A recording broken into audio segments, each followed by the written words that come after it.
America और Israel के सैन्य हमले में ईरान के supreme leader Ayatollah Ali Khamenei की मौत हो गई है, लेकिन खामेनेई की मौत का असर भारत में श्रीनगर से लेकर लखनऊ तक दिखाई दे रहा है। मुस्लिम समुदाय के लोग खामेनेई की मौत को लेकर सड़कों पर उतर आए हैं। वहीं खामेनेई की मौत के बाद भारत की राजनीतिक हस्तियों के बयान सामने आ रहे हैं। सत्ता पक्ष और विपक्षी दलों के नेताओं ने खामेनेई की मौत पर दुख जताया है। वहीं एनडीए नेताओं ने कहा है कि भारत शुरू से ही शांति के पक्ष में खड़ा है, युद्ध किसी भी समस्या का हल नहीं है। और ऐसे में इंटरनेशनल डिप्लोमेसी में भारत की यही भूमिका है कि अपने पुराने दोस्तों के साथ साथ अपने नए दोस्तों को भी साथ लेकर चलें। हम लोग कभी भी युद्ध के पक्षधर नहीं रहे हैं। भारत ने कभी भी युद्ध, उससे जो प्रभाव होते हैं, आम नागरिक जिस तरीके से उससे प्रभावित होते हैं, कभी भी हम लोग हमेशा शांति के पक्षधर रहे, वार्तालाप से। कल भी भारत की तरफ से यही बयान गया है कि कोई भी एक्सेलरेट ना करे, बैठकर चर्चा कर इन चीज़ों को सुलझाने का प्रयास, जितने भी पक्ष इसमें इन्वॉल्व हैं, बैठकर सुलझाने का प्रयास किया जाना चाहिए। First and foremost, condolences to Iran for the loss of Ayatollah Khamenei. But I think what we need to first concentrate on is the safety of Indian nationals. Indian government has issued advisories to citizens in Israel as well as Iran, urging them to exercise caution and follow security guidelines.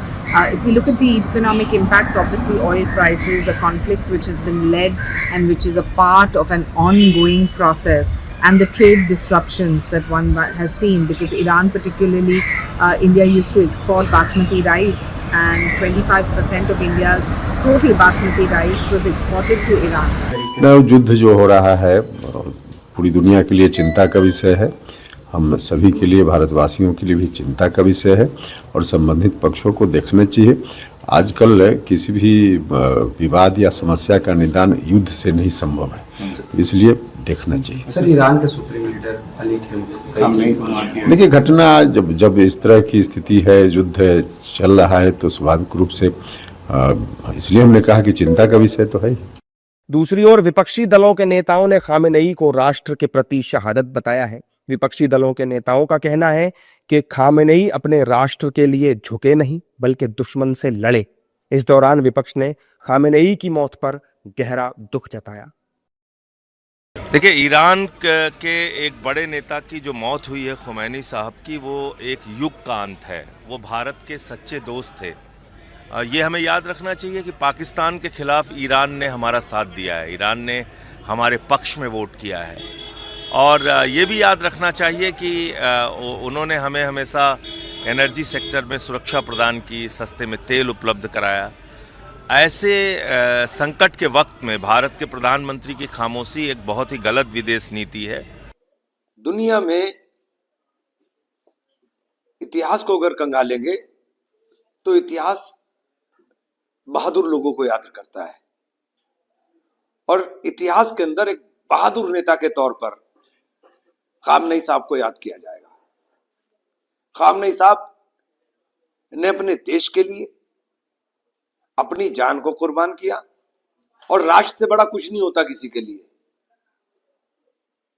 उन्होंने अपने देश के लिए अपनी जान को कुर्बान किया, और इतिहास के अंदर लिखा जाएगा कि एक क्रूर और एक सन की आदमी की सनक के कारण पूरा विश्व के अंदर आग लगी हुई है। निश्चित तौर से खामेनेई साहब एक बहादुर व्यक्ति, जिन्होंने आत्मसमर्पण नहीं किया, लड़ाई लड़े और लड़ाई लड़कर वो शहीद हुए, तो निश्चित तौर से मैं उनको सैल्यूट करता हूं।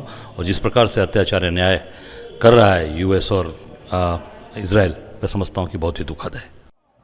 खामेनेई की मौत का सबसे ज्यादा असर जम्मू कश्मीर में दिखाई दिया। जम्मू कश्मीर में लोग सड़कों पर उतर आए हैं। कश्मीर के कई जिलों में लोग प्रदर्शन भी कर रहे हैं। इस दौरान वहां विरोध प्रदर्शन हिंसक भी हुआ। सिक्योरिटी फोर्स ने अयातुल्ला खामेनेई की मौत पर शोक जताने के लिए सड़कों पर उतरे लोगों के लिए रुकावटें खड़ी करने की कोशिश की। लोगों ने इन रुकावटों को हटा दिया और आगे बढ़ गए। इस घटना के बाद स्थिति चिंताजनक हो गई। जम्मू कश्मीर के कई इलाकों में स्थानीय निवासियों ने रोते हुए अपना दुख प्रकट किया है। वहीं स्थिति को देखते हुए जम्मू कश्मीर के मुख्यमंत्री उमर अब्दुल्ला ने शांति की अपील की है। वहीं यूपी के लखनऊ में भी मुस्लिम समाज ने सड़कों पर उतरकर इजराइल का विरोध किया है।